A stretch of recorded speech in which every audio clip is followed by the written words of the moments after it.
নমস্কার মায়েরা। আচ্ছা, আপনার বাচ্চাও কি খাবার দেখলে কান্নাকাটি শুরু করে দিচ্ছে? মোবাইল যদি না চালানো হয়, মোবাইলের স্ক্রিনে যদি কার্টুন না চলে, তাহলে এক চামচ খাবারও মুখে নিচ্ছে না। আচ্ছা, Bengal baby care top to toe recipe video দেখে এত সুন্দর সুন্দর রান্না করছেন বাচ্চার জন্য, কিন্তু বাচ্চা কিছুতেই সেটা মুখে নিতে চাইছে না, মুখ ঘুরিয়ে নিচ্ছে। বাচ্চার ওজন বাড়ছে না, বাচ্চা আস্তে আস্তে শুকিয়ে যাচ্ছে, আর এই চিন্তায় আপনার রাতে ঘুম আসছে না, তাই তো? তাহলে আজকের এই ভিডিওটা শুধুমাত্র আপনার জন্য। কোনো জোরজাবরি নয়, কোনো মোবাইল ফোন নয়। আজকে শেয়ার করব ৫টা অত্যন্ত সহজ জাদুকরি টিপস, যেগুলো মেনে চললে বাচ্চা চেয়ে চেয়ে গপ গপ করে খাবে, বাচ্চার ওজন বাড়বে ঝড়ের গতিতে। শুধু লাস্ট স্টেপটা কিন্তু খুব ইম্পর্টেন্ট, তাই একদম স্টেপ মিস করবেন না।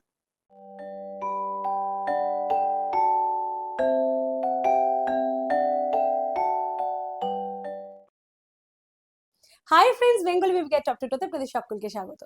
আপনি যদি নতুন বাবা মা হয়ে থাকেন, তাহলে এখনই বলবো আমার এই চ্যানেলটিকে সাবস্ক্রাইব করে রাখুন। কারণ এই চ্যানেলে আপনারা পাবেন বাচ্চাদের মাথা থেকে পা পর্যন্ত সমস্ত সমস্যার খাঁটি ঘরোয়া টিপস। তো চলুন মূল ভিডিওতে যাওয়া যাক। প্রথম এবং প্রধান সমস্যা হলো মোবাইল। মোবাইল দেখে যদি বাচ্চা খায়, তাহলে বাচ্চার মস্তিষ্ক বুঝতে পারে না যে সে কি খাচ্ছে। ফলে বাচ্চাদের তৃপ্তিও পায় না বাচ্চা খাবার থেকে কোনো, এবং বাচ্চাদের খিদেটাও মরে যায়। তাহলে কি করবেন? প্রথম দিন বাচ্চার ফোনের ব্রাইটনেসটা একটু কমিয়ে দিন। দ্বিতীয় দিন ফোনটাকে একটু দূরে রাখুন। তৃতীয় দিন ফোনের বদলে বাচ্চার হাতে ধরিয়ে দিন একটা প্লাস্টিকের বাটি চামচ, এবং যাতে সে নিজে নিজে বাটি চামচ দিয়ে মিচিমিচি খাচ্ছে সেরকম অভিনয় করে। এবং বাচ্চা যে মোবাইলে যে সমস্ত গানগুলো বা যে সমস্ত কার্টুনগুলো বা যে সমস্ত ছড়াগুলো দেখে, সেই সমস্ত ছড়াগুলো আপনি তার সামনে কাটুন, সেই সমস্ত গানগুলো আপনি তার সামনে করুন। খাবার টেবিলে যখনই বাচ্চাকে খাওয়াতে বসাবেন, যদি আপনি ওর সাথে প্রচুর পরিমাণে কথা বলেন, গল্প করেন, ওকে অন্যমনস্ক করে রাখেন, তাহলে দেখবেন বাচ্চার কিন্তু মোবাইলের দরকার পড়বে না। বাচ্চারাও কিন্তু আমাদের মতো একঘেয়ে খাবার রেগুলার পছন্দ করে না।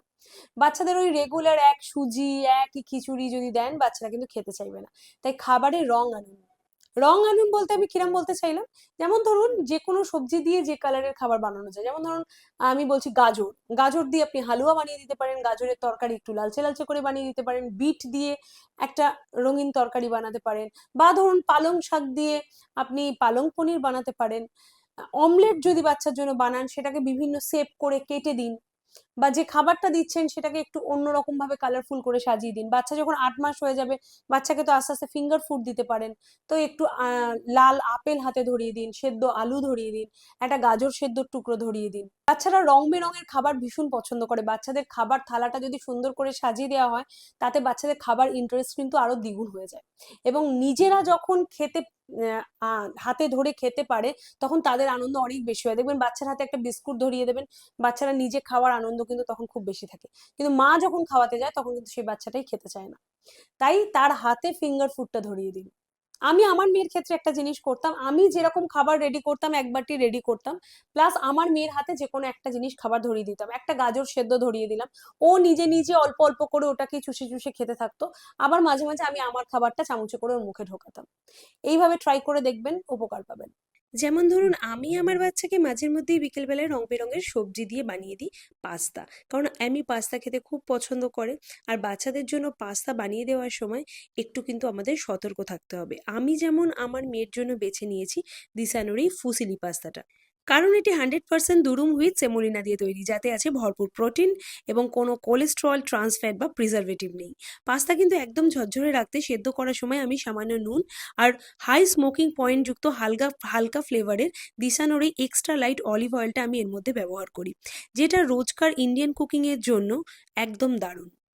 বাচ্চারা প্রতিদিন একই খাবার খেতে চায় না, তাই তাদের রুচি বদলাতে এবং চটজলদি পুষ্টি নিশ্চিত করতে বিভিন্ন রঙিন সবজি দিয়ে এই পাস্তা বানিয়ে কিন্তু দেওয়া যেতে পারে।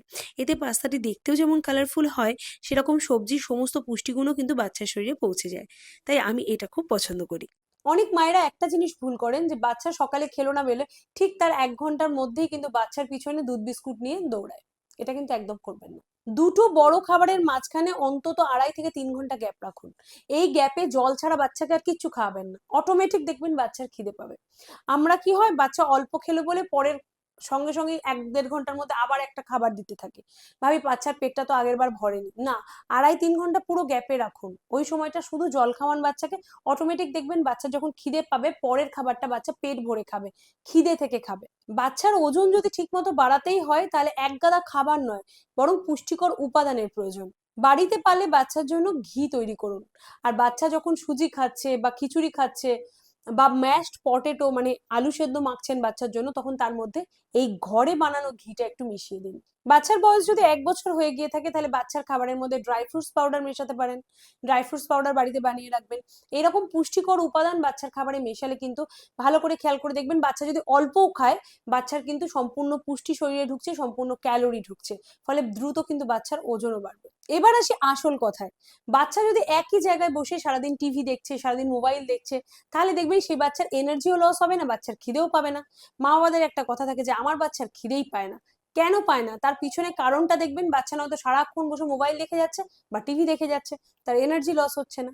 বাচ্চাকে খাওয়ানোর অন্তত 1 ঘন্টা আগে কিছু শারীরিক পরিশ্রম বাচ্চাকে করতে দিন। বাচ্চার যেরকম বয়স সেই অনুযায়ী করাবেন। বাচ্চা যদি বড় হয় তাহলে বাচ্চাকে বল নিয়ে খেলতে দিন, বাচ্চা যাতে দৌড়াদৌড়ি করে খেলে। বাচ্চা যদি একদম ছোট হয় তাকে অন্তত দূরে একটা বল ছুঁড়ে দিন, দিয়ে হামাগুড়ি দিতে দিন।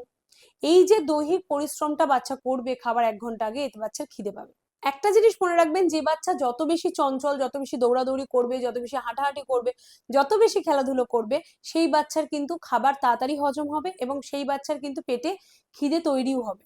আমি সবার শেষে প্রতিটা মায়ের উদ্দেশ্যে একটা কথাই বলবো, কখনো নিচের বাচ্চার সাথে অন্যের বাচ্চার তুলনা করে নিজেদের মানসিক চাপ বাড়াবেন না। প্রতিটা বাচ্চা কিন্তু আলাদা হয়। আজকে যে 5টা টিপস আমি এই ভিডিওতে বললাম, আপনি 5টা টিপস আজকে থেকে ট্রাই করা শুরু করুন। অন্তত 1 থেকে 2 সপ্তাহ পর এসে কমেন্ট করে এই ভিডিওতে জানাবেন যে আপনারা উপকার পেলেন কিনা। কেমন লাগলো আজকের এই ভিডিওটা? ভালো লাগলে এক্ষুনি ভিডিওটাতে লাইক করে দিন এবং অন্যান্য মায়েদের সাথে এই ভিডিওটা শেয়ার করে দিন, যাতে সমস্ত মায়েদের চিন্তা দূর হয়।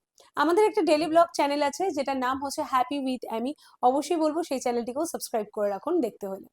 Bengali baby care top to toe পরবর্তী ভিডিও নিয়ে আসবো খুব তাড়াতাড়ি। ততদিন ভালো থাকুন, সুস্থ থাকুন আর আপনার ছোট্ট সোনার মুখে হাসি বজায় রাখুন। টাটা।